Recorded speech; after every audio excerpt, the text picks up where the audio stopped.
एक constitutional functionary को ऐसी बात कहनी मैं समझता हूं उचित नहीं है। मैं उनका बड़ा आदर करता हूं। आपने कह दिया कि article 142 is nuclear fissile material, nuclear missile. ये कैसे कह सकते हैं आप? आपको मालूम है कि आर्टिकल 142 के द्वारा सुप्रीम कोर्ट को संविधान ने यह हक दिया है। ये प्रेसिडेंट का व्यक्तिगत हक नहीं है। ये धनखड़ जी को मालूम होना चाहिए। उन्होंने कहा कि आप प्रेसिडेंट की पावर को कैसे कंट्रोल कर सकते हैं? तो कौन कर रहा है प्रेसिडेंट की पावर को कंट्रोल? कभी तो बेगवाल जी जाकर कहते हैं कि हद में रहना चाहिए, कभी रिजू जी केरला में कहते हैं कि ये क्या हो रहा है, अगर हम भी करने लगे तो। आज सुबह कई अखबारों में जब मैंने धनखड़ साहब का जो वक्तव्य था, जो स्पीच थी, वो पढ़ा तो मुझे दुख भी हुआ और आश्चर्य भी हुआ, क्योंकि जुडिशियल इंस्टीट्यूशन, चाहे वो सुप्रीम कोर्ट हो, चाहे वो हाई कोर्ट्स सारे देश में हो, उनके ऊपर आज के दिन भी अगर किसी संस्था पे विश्वास है तो जुडिशरी पे। और मुझे ऐसा लगता है कि जब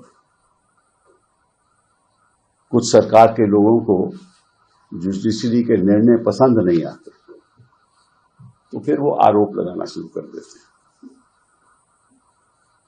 कि ये हद से बाहर है। और जब उनको पसंद आते हैं तो फिर विपक्ष को कहते हैं ये तो सुप्रीम कोर्ट ने फैसला किया। कोई सवाल उठाए 370 पे तो ये तो सुप्रीम कोर्ट का फैसला था।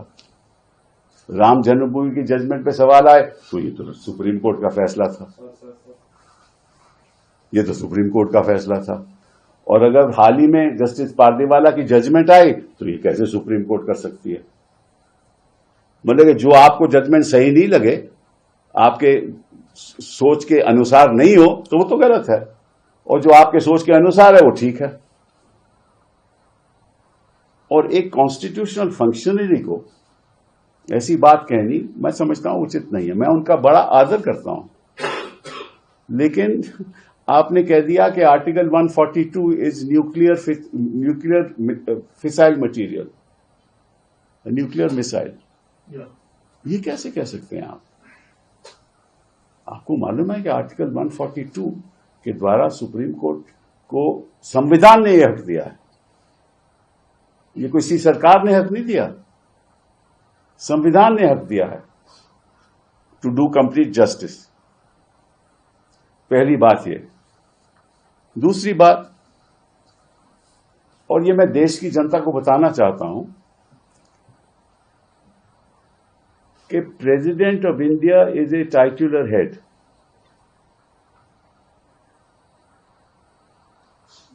जब प्रेसिडेंट अपनी फंक्शंस करती हैं, वो कैबिनेट की एडवाइस के अनुसार करते हैं।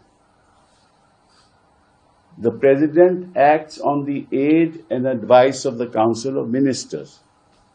The governor of a state acts on the aid and advice of the council of ministers in the state।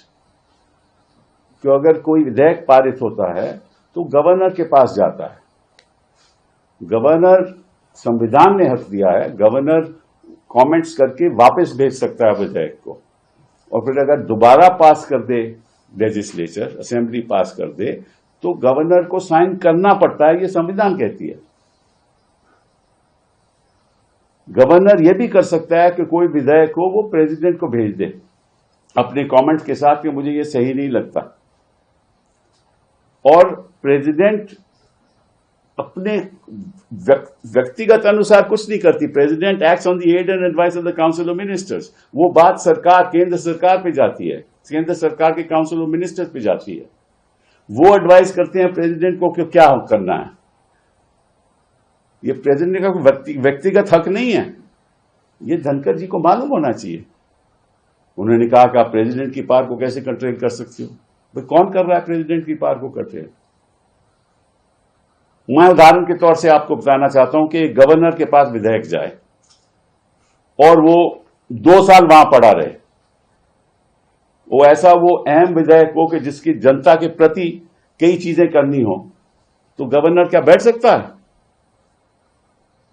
2 साल बैठ सकता है उस मामले में, और कोर्ट को कोई अधिकार नहीं है कुछ करने का। This is in fact an intrusion on the supremacy of the legislature. ये तो उल्टी बात है।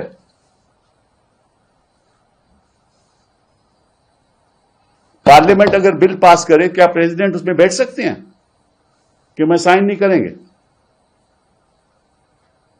और अगर साइन नहीं करें तो किसी को अधिकार है कि नहीं कि भैया ये ऐसा अहम बिल है, कोई टेररिज्म पे बिल पास हो या किसी और चीज पे बिल पास हो, प्रेसिडेंट ये तो नहीं कह सकता मैं साइन नहीं करते। हाँ, कमेंट्स लेके वापस भेज सकते हैं, दोबारा पास हो, president has to sign. That ये तो संविधान की परंपरा है, ये अदालतों ने डिसाइड कर लिया है ऑलरेडी।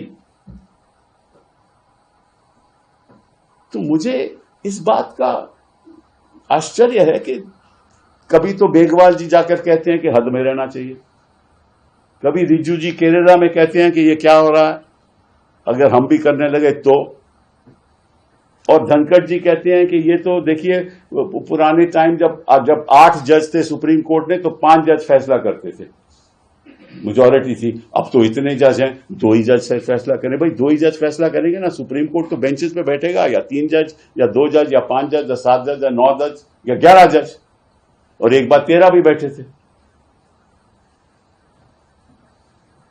तो सुप्रीम कोर्ट तो ऐसे ही फैसला करती है ना।